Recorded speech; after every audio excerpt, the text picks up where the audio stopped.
নমস্কার। এই ভিডিওটিতে দেখাচ্ছি একটি শুকনো কাঠের গুঁড়ির উপর আমি কিভাবে সফলতার সঙ্গে অর্কিড চাষ করেছি। ভিডিওটা শেষ পর্যন্ত দেখুন। আমি কখন কি করেছি, প্রায় 2 থেকে 2.5 বছর ধরে। এগুলি ঠিকমতো দেখলে সুন্দরভাবে বুঝতে পারবেন।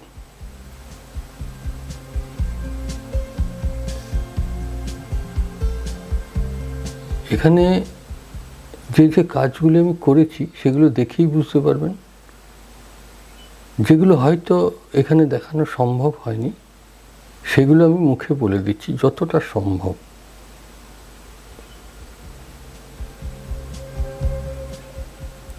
আমি অর্কিড চাষ বিভিন্ন মিডিয়াতে করে দেখিয়েছি।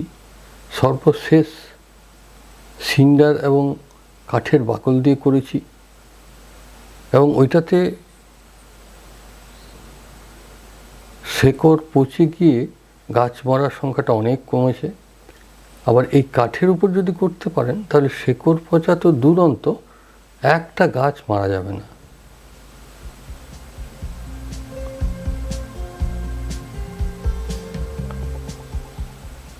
এক্ষেত্রে গাছগুলি লাগানোর সময় দেখেই বুঝতে পারবেন আমি কোনো কিছু মিডিয়া ব্যবহার করিনি। সরাসরি কাঠের মধ্যে তার দিয়ে, সরু সরু তার দিয়ে, তামার 18 গেজের তামার তার দিয়ে বেঁধে রেখে দিয়েছি।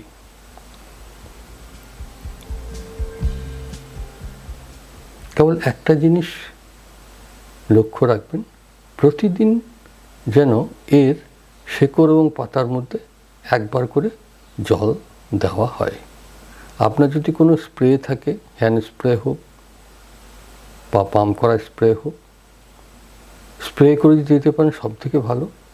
যদি স্প্রে না থাকে বা সম্ভব না হয় তাহলে মগে করে জল গোড়ার শেকড়ের মধ্যে ঢেলে দেবেন।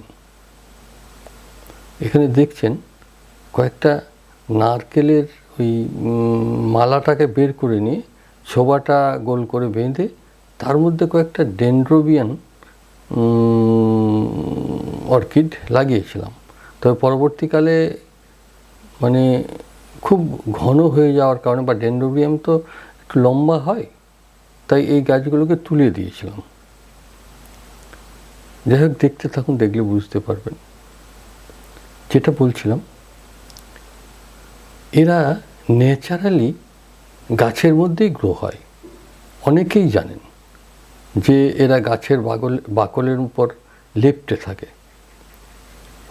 সেখান থেকেই ওরা বায়ুমণ্ডল থেকে জল সংগ্রহ করতে পারে। এমনকি গাছের সঙ্গে লেপ্টে থাকার কারণে ওই গাছ থেকে খাবার এবং জল কিছুটা হলেও ওখান থেকে সঞ্চয় করে নেয় এবং বায়ুমণ্ডল থেকে খাবার এবং জল সংগ্রহ করে। আমরা জলদি গ্রোয়ের জন্য বাইরের থেকে খাবারের ব্যবস্থা করব। সেটা কীভাবে না, স্প্রের মাধ্যমে NPK 20-20-20, 19-19-19 এই জাতীয় খাবার সপ্তাহে একবার পারলে ঠিক আছে, 15 দিন অন্তর একবার দিলেও হবে। আবার আমি যেটা করি 1 মাস অন্তর একবার করে খাবার দিই, আর ওর মাঝে একবার করে অ্যান্টিফাঙ্গাস দিলে ভালো হয়। ভালো জাতের অ্যান্টিফাঙ্গাস ব্যবহার করবেন। আমি যেমন বেবিস্টিনটা ব্যবহার করি। এছাড়া আমি দীর্ঘদিনের অভিজ্ঞতায় দেখেছি কোনো পোকামাকড়ের উপদ্রব এটার মধ্যে হয় না খুব একটা, আমি হতে দেখিনি যদিও। একমাত্র ফাঙ্গাস অ্যাটাকটা হয়, তাই অ্যান্টিফাঙ্গাস ব্যবহার করবেন আর নিয়মিত জল দিয়ে যান।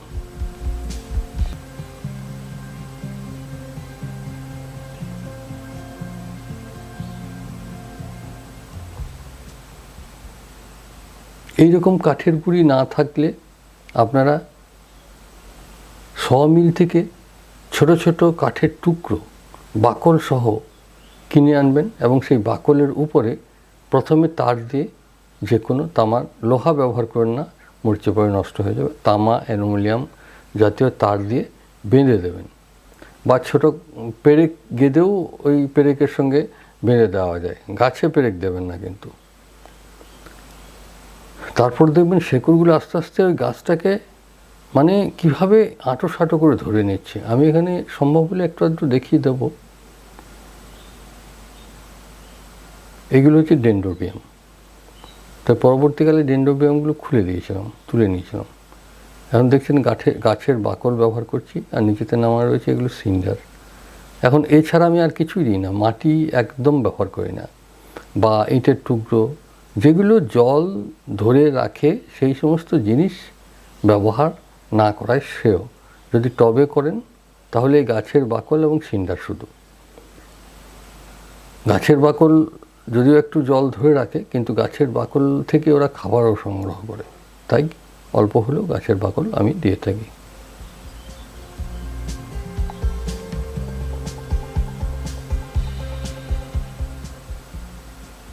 মাঝে বেশ কিছু ফলোয়ারের অনুরোধে আমি হিন্দিতে বলার চেষ্টা করেছিলাম, কিন্তু দেখলাম আমি সত্যি কথা বলতে এখানে অস্বীকার করার কিছু নেই, আমি কিন্তু খুব ভালো হিন্দি বলতে পারছি না। এবং তাতে কি হচ্ছে, একটা গজা খিচুড়ি হয়ে যাচ্ছে।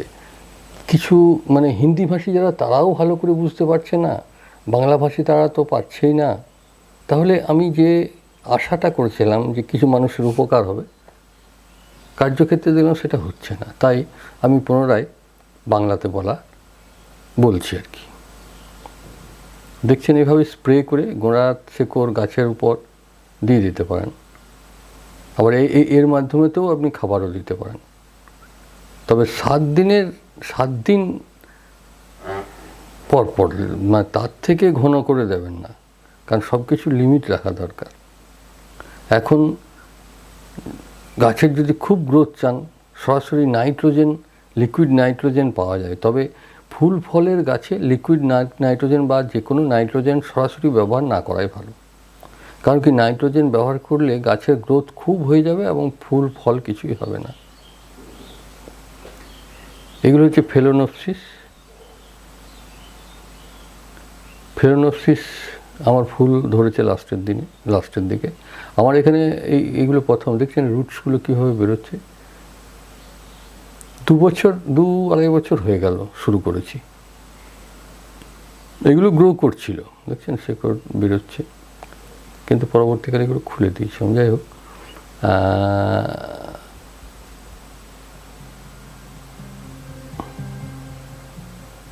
এটা অবশ্য এটা ছিল সঙ্গে, তাই খুব জলদি স্টিকটা হতে আরম্ভ হয়েছে। এগুলো দেখুন ফুল আসার মতো অবস্থা এসে গেছে।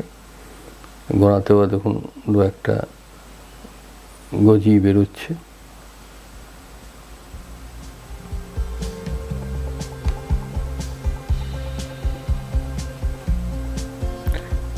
এইটা এক জাতীয় অর্কিড, নামটা মনে করতে পারছি না। এই যে এগুলো লাগাচ্ছি, এগুলো জাইগান্টিয়া দেখবেন সে নিচের দিকে থোকা থোকা ফুল ঝুলতে থাকে, প্রচুর হয়। যদিও আমার এখানে এখনও পর্যন্ত হয়নি, তবে এগুলো ওই টিস্যু কালচারের চারা ছিল। এগুলো আমি কিন্তু নার্সারি থেকে সংগ্রহ করেছিলাম। সব নার্সারি এগুলোকে রাখে না। এগুলো নিয়েছিল তখন 2 বছর আগে, প্রায় 500 টাকা করে একটা চারা। অবশ্য এই দাম নির্দিষ্ট না, যেখানে যেমন পাই নিয়ে নেয়। কোথাও সস্তাতেও পাওয়া যায়, কোথাও মার্গো হয়ে যায়। এবং এটারও স্টিক এসে গেছে।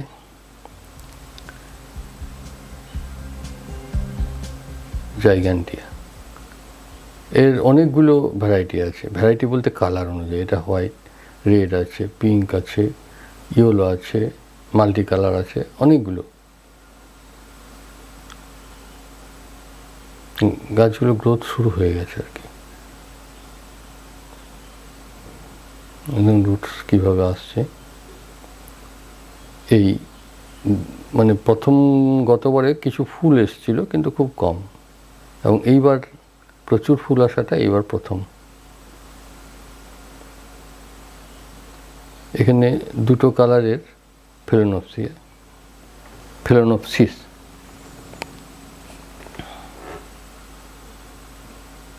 খুব সুন্দর কালার। এগুলো অবশ্য 1 মাস, মানে ভালো আবহাওয়া পেলে 1.5 মাস 2 মাস পর্যন্ত থাকে ফুল। তবে এদের ফুল ওই যে স্টিকটা বেরিয়েছে, এটা বহুদিন, 1 বছর 2 বছর পর্যন্ত ফুল দিতে থাকে। ফুল ওই ঝরে যাবে, আবার কলিটা, নূতন কলিটা বড় হবে এবং ফুল দেবে। দেখছেন আমার ওই ধারের সব, ওগুলো সব বেশিরভাগই ডেন্ড্রোবিয়াম, ফেলানোপসিস কিছু আছে। ধন্যবাদ ধৈর্য ধরে ভিডিওটা দেখার জন্য। প্রশ্ন থাকলে কমেন্ট বক্সে করবেন। আমার সময় খুব কম, তবু আমি চেষ্টা করব প্রশ্নের উত্তর দেওয়া। আমার এটা একটা বদনাম আছে, আমি সব কমেন্টের উত্তর দিতে পারি না।